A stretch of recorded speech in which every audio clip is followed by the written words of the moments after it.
Salam. Kita bersyukur pada hari ini boleh bersama-sama datang ke rumah Tuhan untuk boleh beribadah secara khusus memperingati hari kenaikan Tuhan Yesus.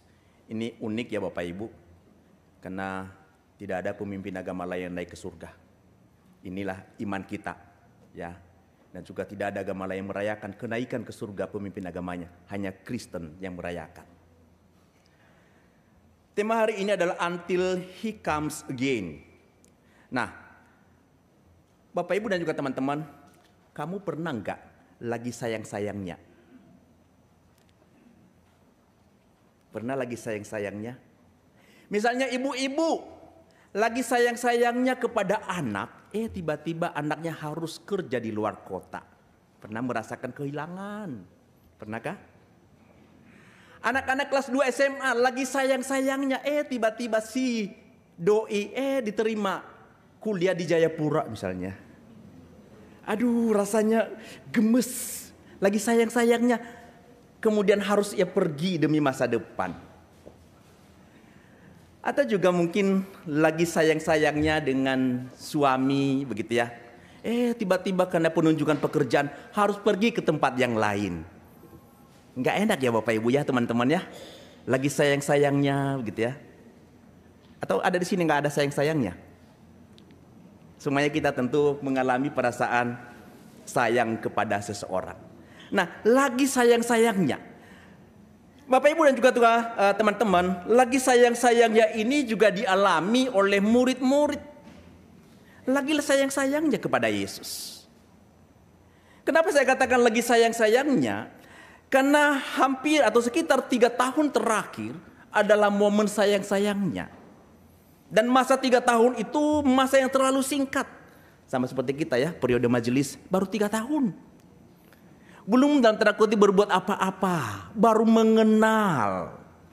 Padahal kita ingin melakukan sesuatu tapi kan butuh waktu. Masih sayang-sayangnya menjadi majelis, periodenya berakhir. Betul nggak para penatua?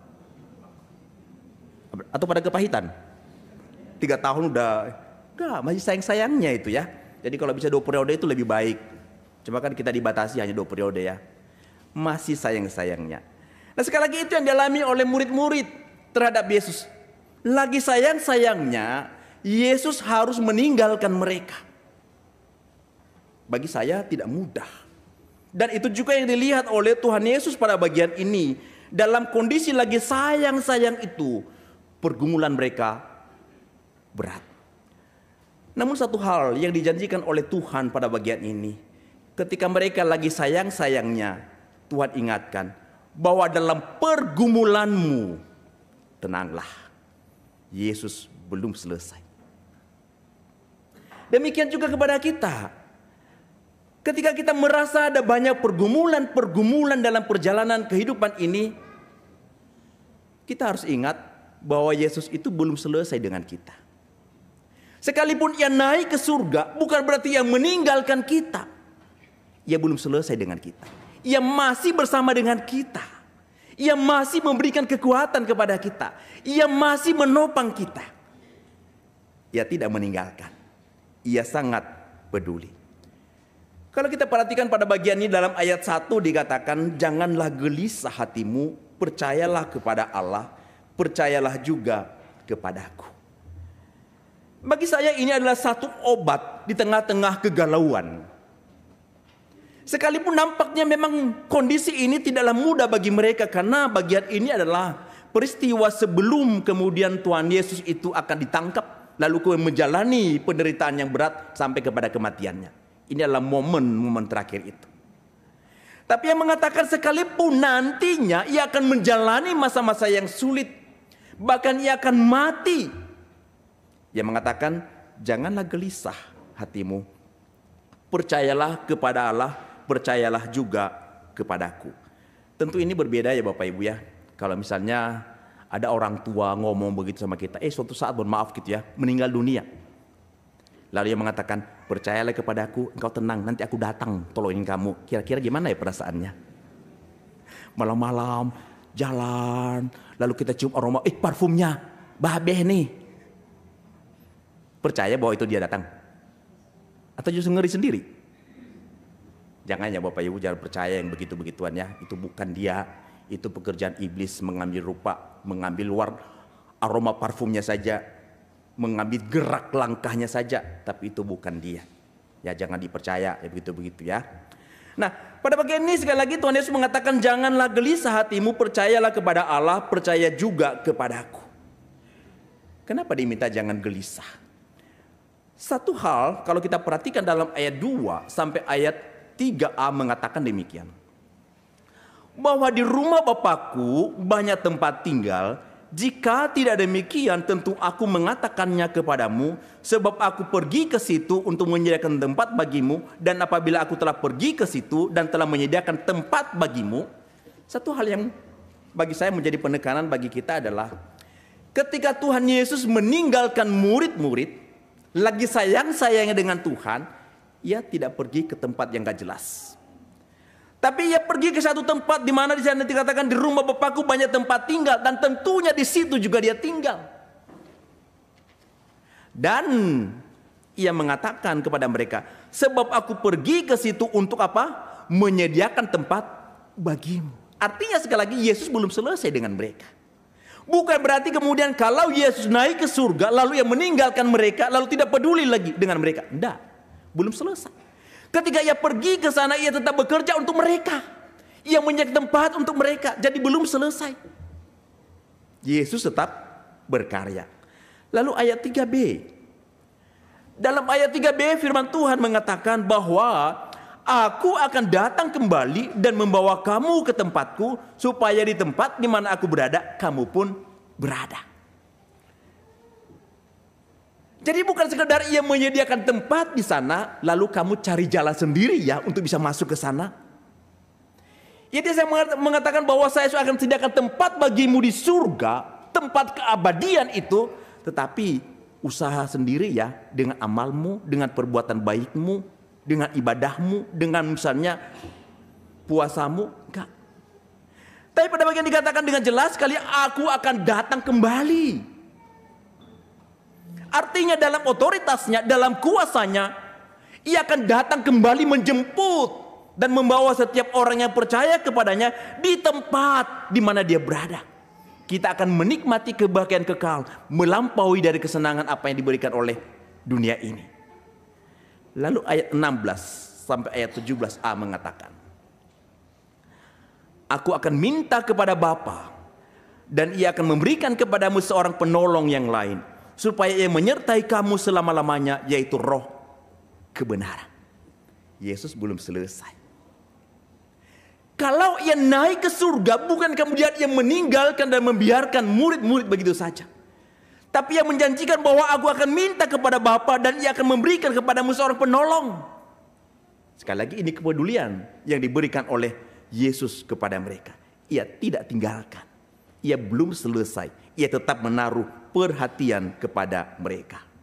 Bahkan apa yang kemudian dijanjikan itu dalam ayat 27 dikatakan, damai sejahtera kutinggalkan bagimu, damai sejahteraku kuberikan kepadamu, dan apa yang kuberikan tidak seperti diberikan oleh dunia kepadamu. Janganlah gelisah dan gentar hatimu. Sekali lagi dalam perenungan saya melihat bagaimana kebaikan Tuhan, bagaimana kepeduliannya secara khusus kepada murid-murid pada saat itu.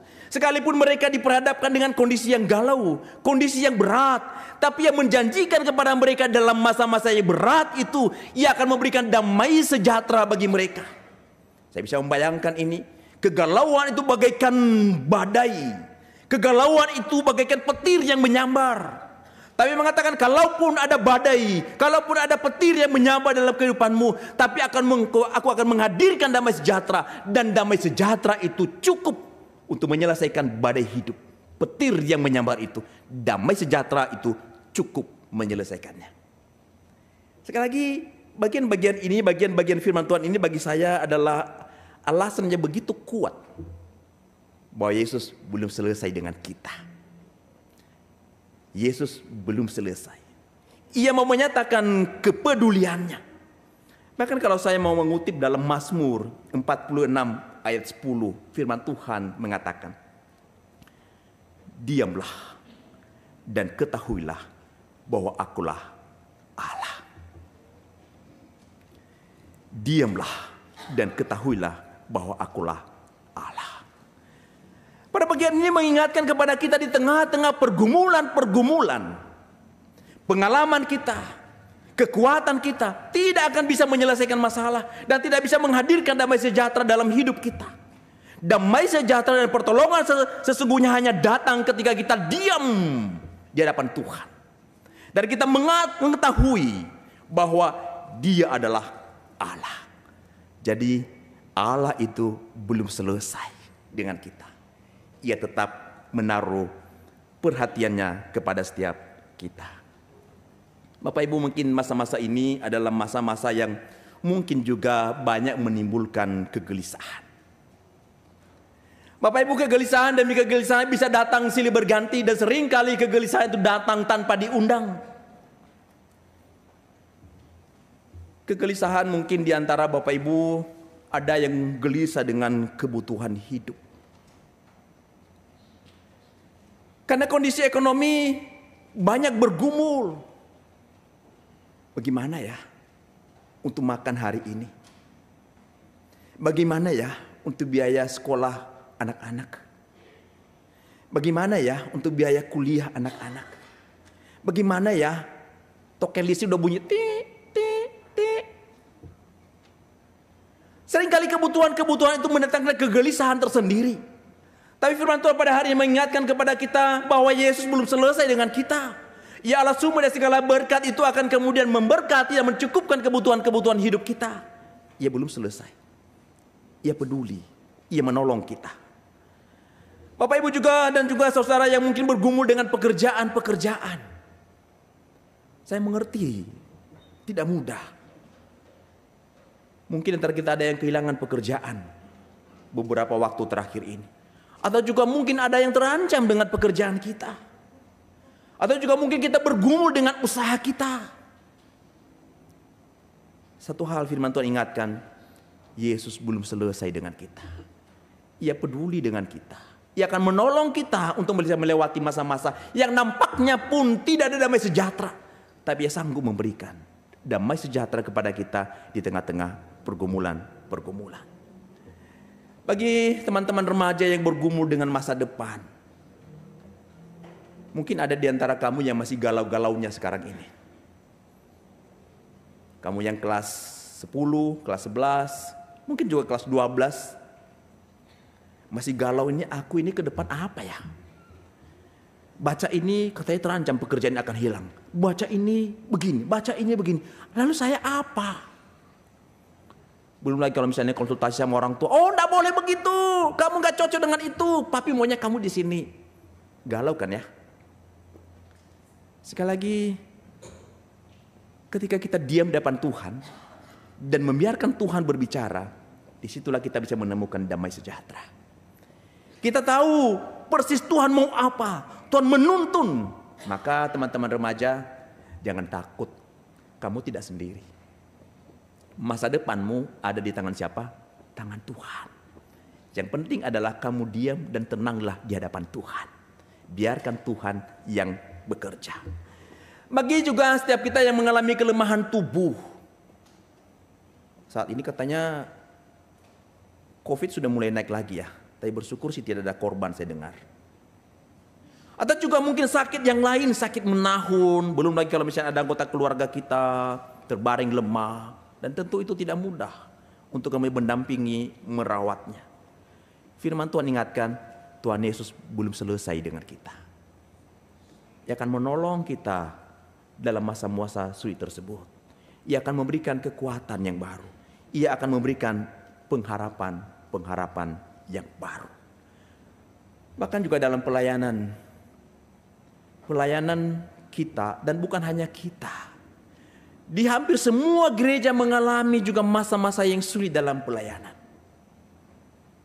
Tapi saya tak meyakini bahwa Tuhan belum selesai dengan kita dalam pelayanan ini. Pelayanan ini miliknya. Kita hanya menjadi alatnya. Dan biarkan Dia yang menjadi pemilik itu bekerja. Bagian kita adalah lakukan apa yang menjadi tanggung jawab kita. Lebihnya biarkan Tuhan yang menyempurnakannya. Kita jangan berdiam diri dan mengatakan, aduh kondisinya sulit, berat, ya sudahlah kita berdiam diri. Gak boleh. Kita tetap harus berkarya, harus melayani Tuhan. Lebihnya biarkan Tuhan yang bekerja. Saat ini kita dalam pertolongan Tuhan sudah mulai mengerjakan renovasi rumah pastori di Indraloka. Apakah mudah Bapak Ibu? Bagi saya dan juga bagi teman-teman dari bidang kesaksian tidak mudah. Sempat Pak Indra nanya, bagaimana? Mau dilanjut berhenti? Jadi telepon dari Indraloka, bagaimana Pak? Dilanjut atau berhenti ini? Saya ketika ditanya Pak Julius itu, saya hanya berdoa, Tuhan ini lanjut atau berhenti Tuhan? Ini Tuhan mau atau kami yang mau ini Tuhan? Kalau kami yang mau berhenti sekarang. Tapi saya bersyukur bagaimana Tuhan menuntun, Tuhan katakan lanjut. Berikan ketenangan, lanjut saja. Sekalipun kondisinya tidak mudah. Kita lihat sekilas saja ya kondisi terakhir. Ini adalah kondisi sekarang yang sedang direnovasi. Ini adalah teras depan. Ini pintu masuk, ini langsung ruang tamu. Yang sudah sedang kita renovasi. Ini ruang tamu. Biasanya kalau kita datang nonton TV di sini. Lalu ini adalah bagian dapur yang selama ini. Dapurnya diperpanjang tambah 3 meter ke belakang. Lalu kemudian di samping dapur belakang ada penambahan kamar 1. Seperti itu. Kondisi terakhir kemarin.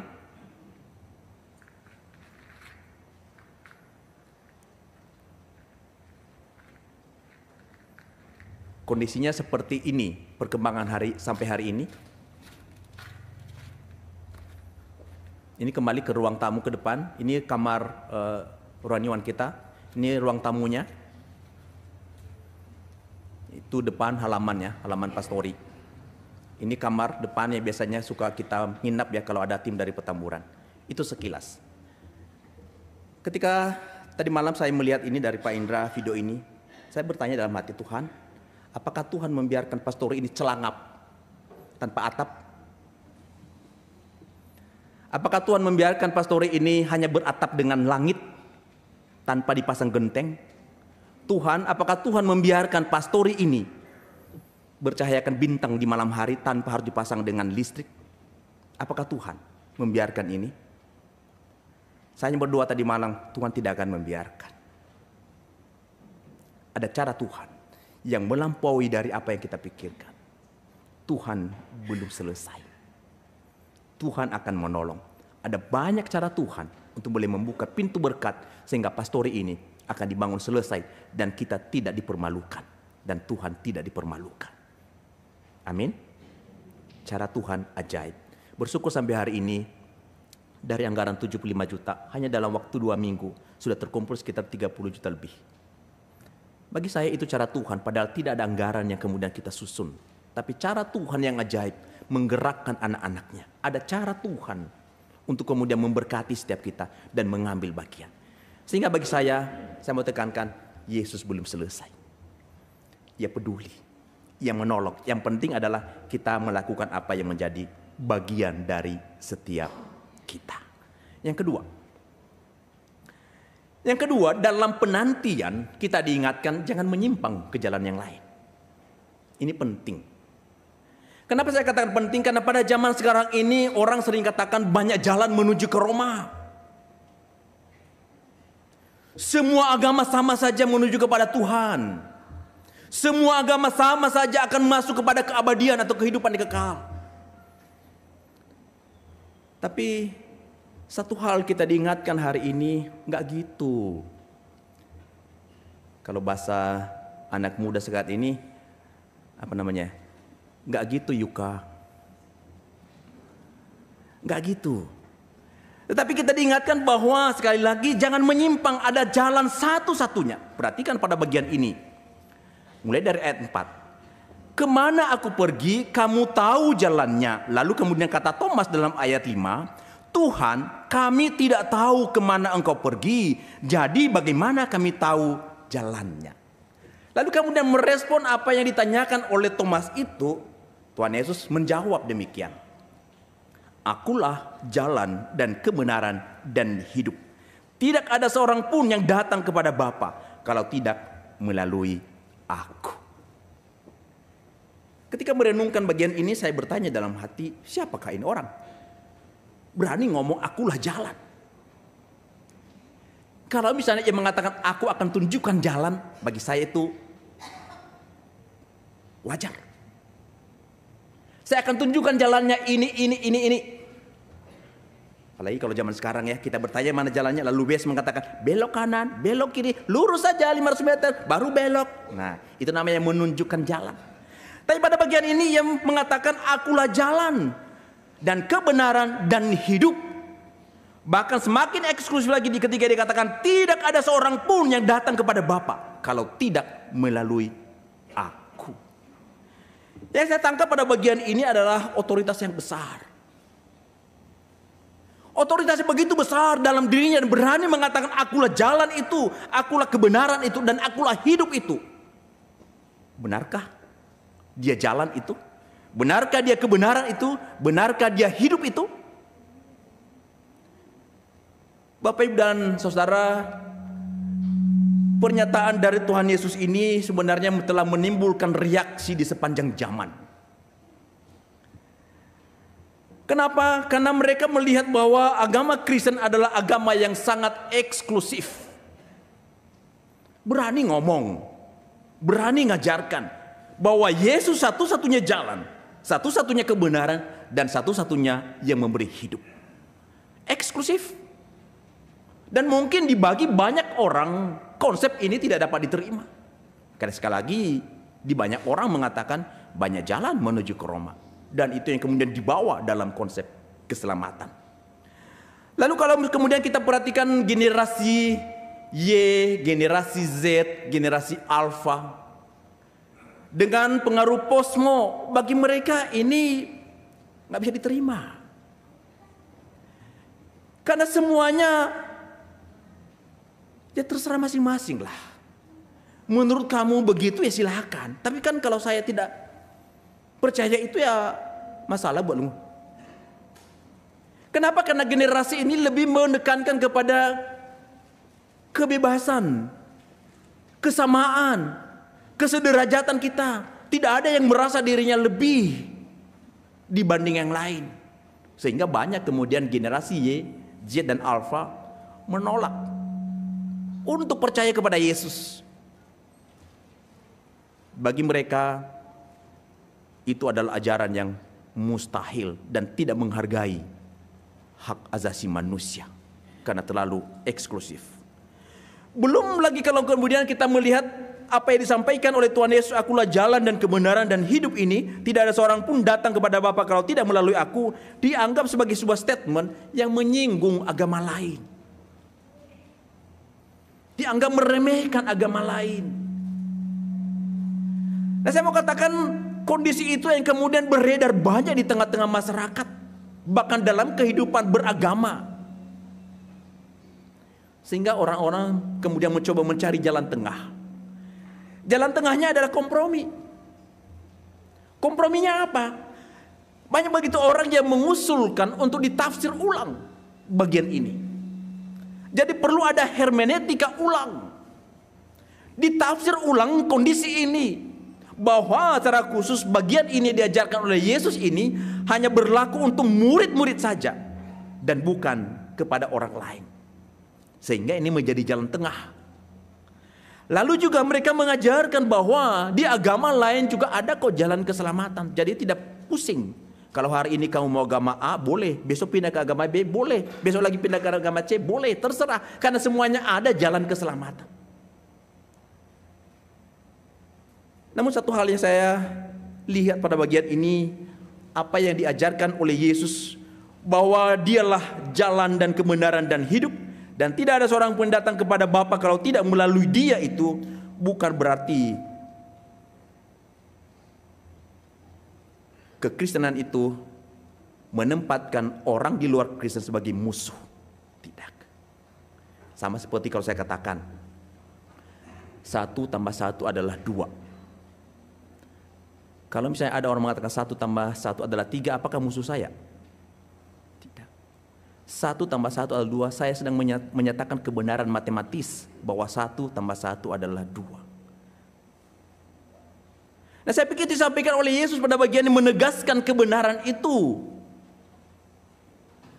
Kalau kita perhatikan Bapak Ibu dan Saudara, keselamatan di dalam Yesus ini betul memang adalah keselamatan yang eksklusif. Pertama tadi kita boleh melihat dalam Yohanes 14 ayat 6. Jelas sekali itu. Tapi Bapak Ibu, sebenarnya bukan hanya pada bagian ini pengajaran ini muncul.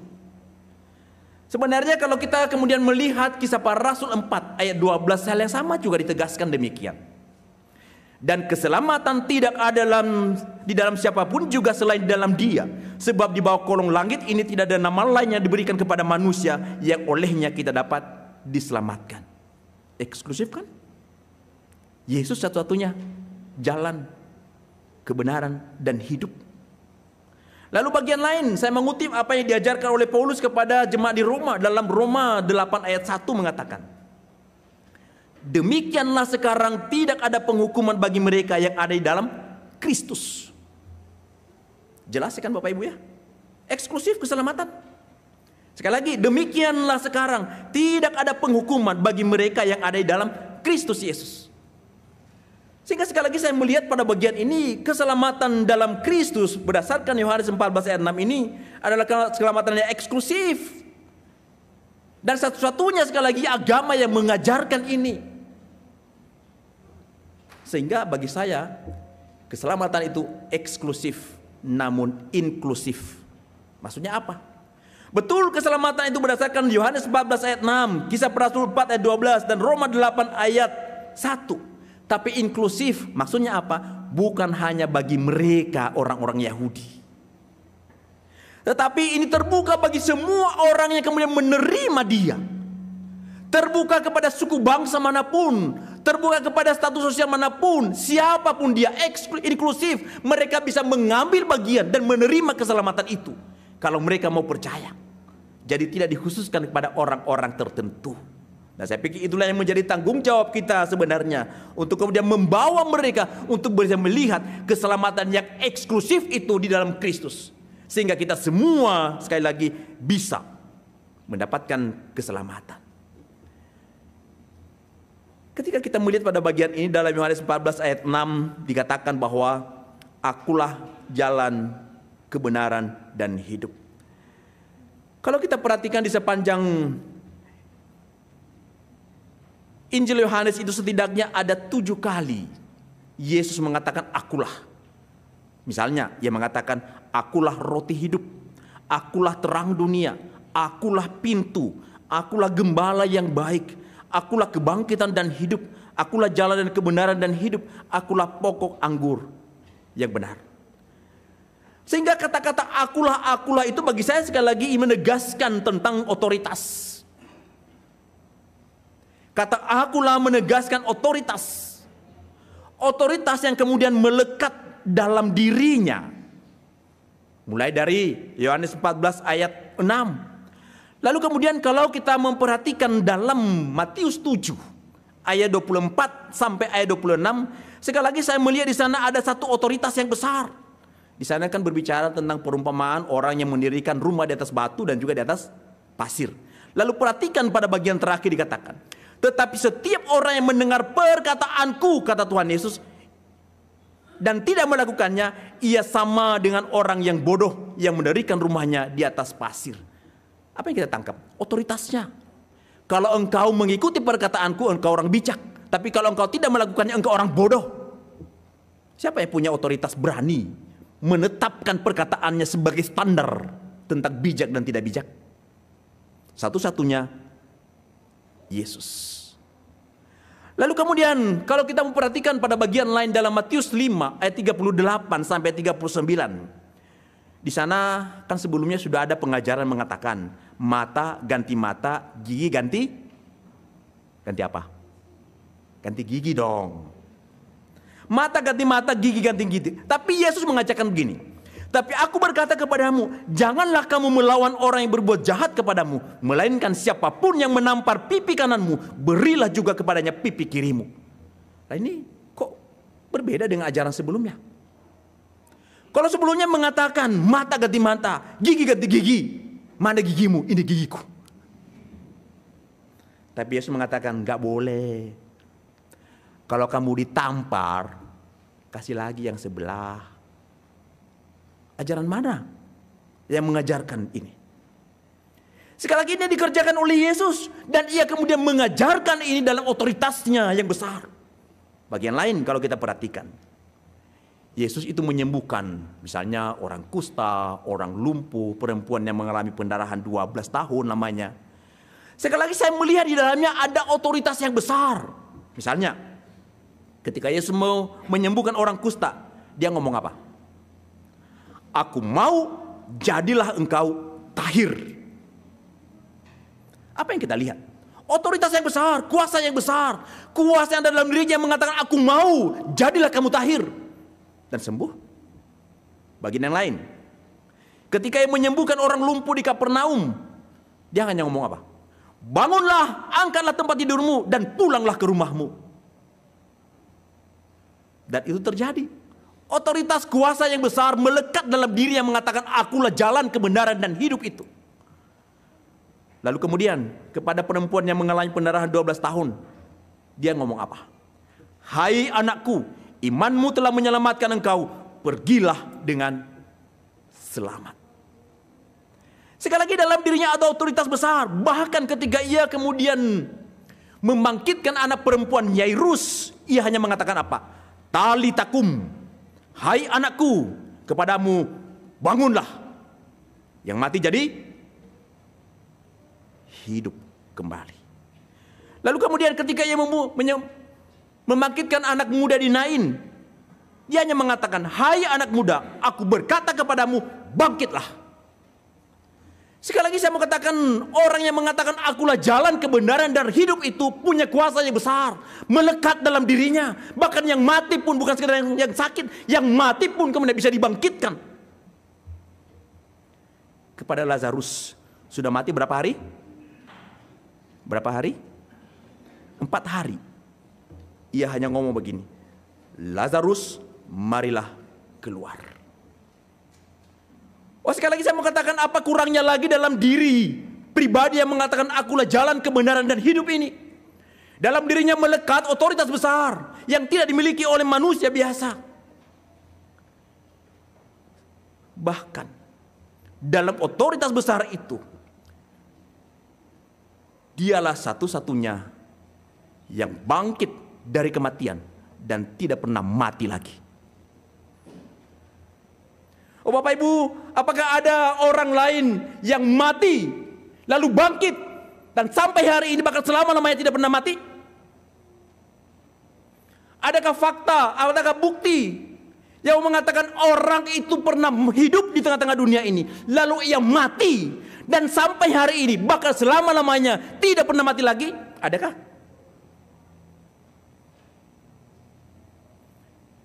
Tidak ada.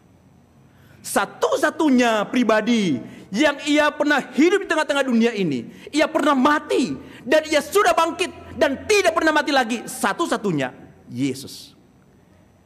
Kalau berdasarkan data-data ini masih mau menyimpang dari Yesus? Masih mau meragukan dia? Masih mau memikirkan ulang untuk percaya kepada Yesus? Masih mau memikirkan ulang untuk beriman kepadanya? Kalau terjadi itu bagi saya, engkau orang yang terlalu sombong. Karena sekali lagi tidak ada bukti manapun dan tidak ada pribadi manapun